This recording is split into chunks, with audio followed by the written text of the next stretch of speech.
December 4 naman, Thursday, si Ox ang kailangan mag-ingat, west na lokasyon ang kailangan nating iwasang lahat.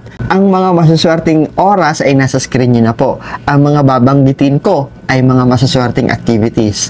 Engagement, proposal, maswerte sa araw na ito, pakikipagkita sa mga old good friends natin, yung mga dating katrabaho, kaklase.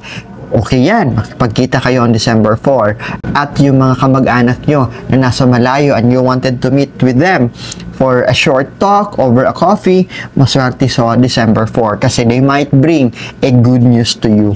Ang pag-aalay ng sakripisyo, pagdodonate at pagcha-charity works, pagkakawang gawa ay maswerte rin sa araw na ito. Ang pagdarasal, pag-aalay ng dasal para swertehin, praying for good luck ay maswerte sa araw na ito. Yung pagsasaayos at pagdedecorate ng inyong tahanan, maswerte rin sa araw na ito.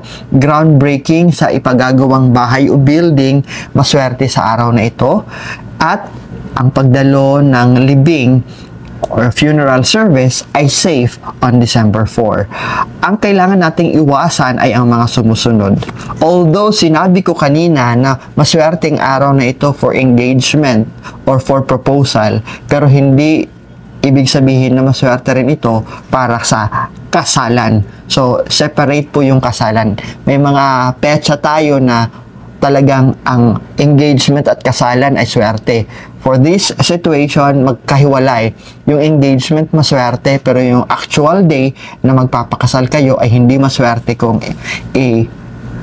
gagawin or ipepetsa ninyo ng December 4. Ang paghakot sa mga gamit para sa bagong lilipatan o bagong tirahan ay hindi rin maswerte sa araw na ito, including na lilipat talaga kayo. Yung unang araw ninyo sa tirahan na yan will be December 4.